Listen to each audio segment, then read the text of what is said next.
Sekeres from the historic Wall Center. Noah Strang covers the Vancouver Canucks for the Daily Hive. He's up in Penticton at the South Okanagan Event Center.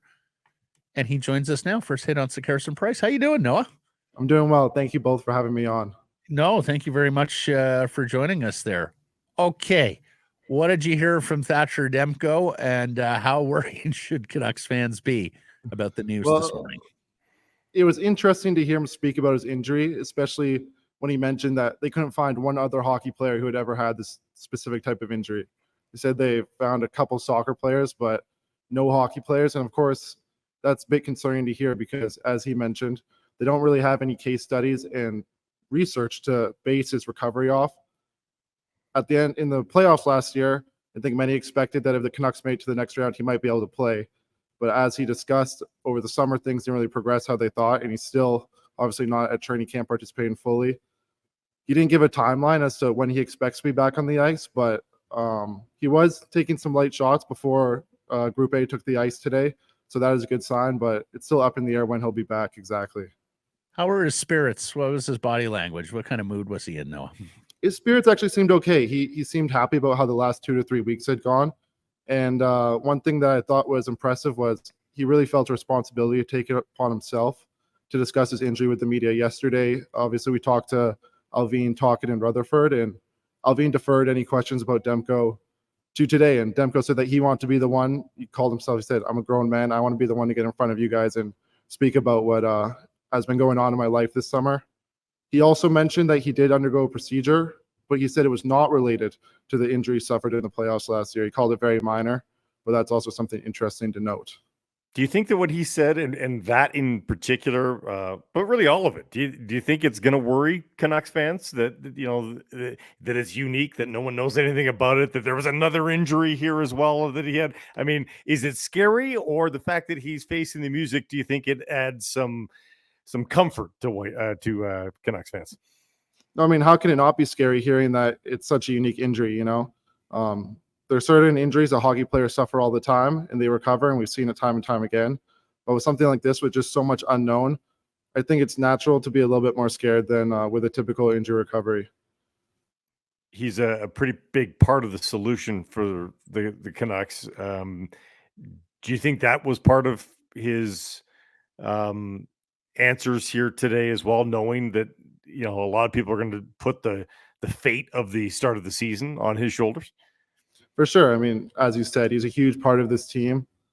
A lot of how the team does rests on his shoulders a lot of the time, and he also covers up for some of the deficiencies that we've seen in the team over the past couple of years. I think he definitely feels responsibility to be part of this team, and as he said, missing the playoff games last year was some of the hardest times for him mentally of his entire life. So this is a player that cares. He's uber competitive. And I think that he'll be back on the ice as soon as he can. It just remains to be seen when that will be.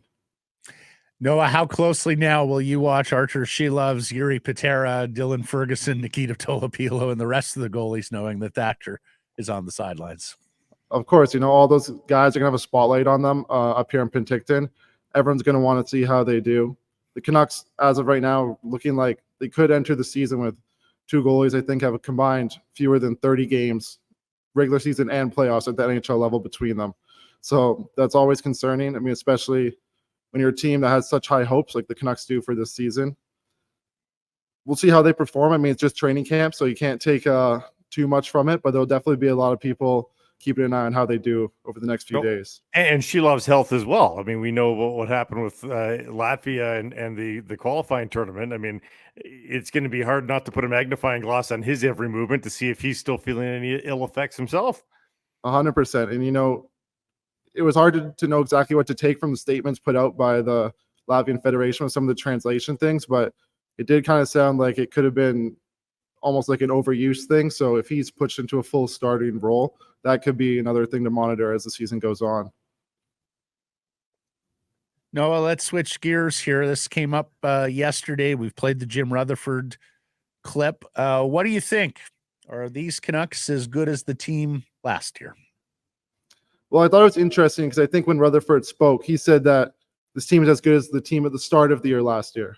And obviously they made some big additions. We know Jim Rutherford. We know what how he likes to operate, and there's typically big swings if he thinks that his team is in contention throughout the year. I think if this team can be in one of those top 3 spots in the division heading into January, February, he's not going to be afraid once again to pull off a big swing like he did last year with Lindholm or Zadorov. I think this roster is definitely as good as the one that started the year last year, but it's not maybe as good as the one that ended the year, but there's still time to catch up. Do you think when he was answering that question, though, in his mind, he's thinking Thatcher Demko in between the pipes, like to bring both of these answers together? For sure. Right? Yeah.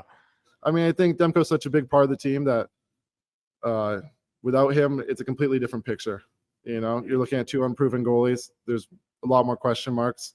So I think he's definitely thinking about Thatcher Demko in that scenario. What about the early look for Elias Pettersson on his wings and the fact that Jonathan Lekkerimäki is, and we prognosticated this yesterday, but you know, what do you think it means ultimately that Lekkerimäki's getting a brief look here alongside? We'll see. The you know, I think it means that he impressed them at Young Stars. He looked maybe a little bit more ready than some were expecting. I mean, I was impressed with the way he handled the puck and the way he looked with the puck on his stick. I think that he's earned the look there. It's only day 1 of training camp again. Like Talkett said yesterday, you can't read in too much to any of the combinations or lines that they put out there. But just the fact that, like you mentioned, he's getting to start there, even if it's just a brief look, I think is encouraging. And who knows, you know, the crazier things have happened before, and it'll be interesting to see how he looks in that position over the next however many skates he gets there. He still said the knee bothered him a little bit over the course of the summer. We learned yesterday that Teddy Bluger is going to miss a week with a lower body injury, that he had an off-season procedure, and all of that leads to Pius Suter in the middle, Noah. Boy, they really need Pius Suter in the middle now. Suddenly center depth is a little bit front of mind as well.